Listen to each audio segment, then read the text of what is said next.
ना अगर मुझे मेटल्स खेलना है, ये चाइना डेटा की वजह से काफ़ी अच्छा डेटा आया, 4% के सामने 4.5%। ये जो बीट है बहुत भयंकर है, और मेटल चले भी नहीं है। टाटा स्टील बताइए, घट जब बाजार 16,800 गया था, टाटा स्टील शायद 103 104 गया था। अभी भी टाटा स्टील 110 के नीचे ही है। लेना चाहिए या कोई और मेटल स्टॉक? देखिए, सबसे पहले मैं टाटा स्टील की बात करूं तो टाटा स्टील गिर नहीं रहा है, बट कंसर्न ये कि मोमेंटम बिल्ड नहीं हो रहा है। इमीडिएट देखे तो 110 एक बड़ा हर्डल है, और इनफैक्ट यहाँ पे राइटिंग भी 110 के आसपास की स्ट्राइक में हो रही है। तो 110 निकलेगा तभी इसका अपसाइड ओपन होगा। बट ये सेटअप यही बन रहा है कि बेस ऊपर की तरफ बन रहा है। मेरे हिसाब से 105-50 के सपोर्ट से यहाँ पे पॉजिटिव बायस बनाना चाहिए। बट फिर भी कंपेरेटिवली देखें तो मैं हिंडाल्को पे ज्यादा फोकस करूंगा। हिंडाल्को में हायर हाइज बन रहे हैं, वीकली चार्ट सेटअप ओके है। 422 का सपोर्ट रहेगा एक बार के लिए, 450-52 तक के स्विंग को प्ले करने के। ठीक है।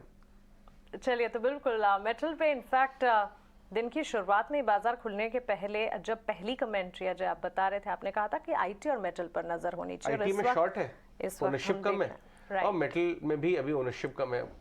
एविडेंस देखना चाहते हैं ट्रेडर्स की भी, डेटा ऐसा क्या है। तो ये मुझे लगता है चाइना डेटा कुछ एविडेंस दे देगा। क्लियर कट इंडिकेशंस इसके तो मिल रहे हैं। लेकिन एक और स्टॉक है जैसे कल भी हम डिस्कस कर रहे थे, प्रेसिशन कैमशाफ्ट।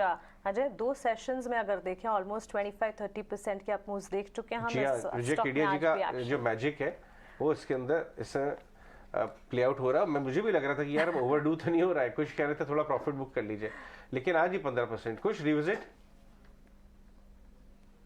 तो अजय सेम ही एडवाइस रहेगी, बिकॉज देखिए कल हमने जब डिस्कस किया तो यही कहा था कि भाई जिनके पास हो 50% प्रॉफिट बुक कर लीजिए, नई पोजीशंस फिलहाल वेट करें। अब तो और ओवर हीटिंग हमें दिख रही है, तो हो सकता है कहीं ना कहीं प्रॉफिट बुकिंग आए। अब कौन से लेवल से आती है ये ऑफकोर्स कह पाना बहुत मुश्किल हो जाता है, बट व्यू सेम रहेगा। अगर किसी ने कल 50% बुक कर लिया हो तो आज बचे हुए होल्डिंग का 50% बुक कर लीजिए। मोमेंटम है उसे राइड करिए। फ्रेश एंट्री की सलाह देना यहाँ पे बहुत मुश्किल है, बिकॉज बैक टू बैक इसमें गैप अप ओपनिंग्स मिली हैं। अगर हम जंप देखें तो बहुत ही सिग्निफिकेंट आया है, 90 रुपीज से लेके अब ऑलरेडी 145-150 के लेवल्स पे आ चुका है। तो फ्रेश एंट्री तो आप डिप पे ही लीजिए। 125 के लेवल्स के आसपास मिले अगर आपको तो फ्रेश एंट्री लीजिए। एग्जिस्टिंग पोजीशन पार्टली बुक करते चले, ट्रेलिंग स्टॉप लॉस के साथ राइड करके चलें। That's the only thing that you can do in this stock now.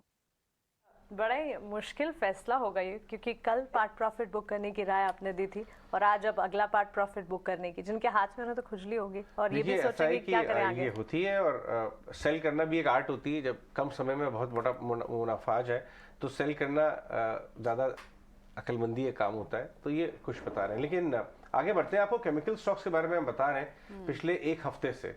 Pi industry को मत छोड़िएगा, वहां पे पीआई इंडस्ट्रीज लेके आए डायरेक्टर साहब।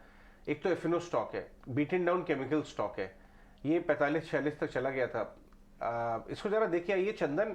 पीआई इंडस्ट्रीज 150 रुपये चला है, लेकिन अगर आप बड़ा तस्वीर देखें तो ऊपर से काफी पिटा हुआ है। क्या इसमें रिबाउंड ट्रेड है?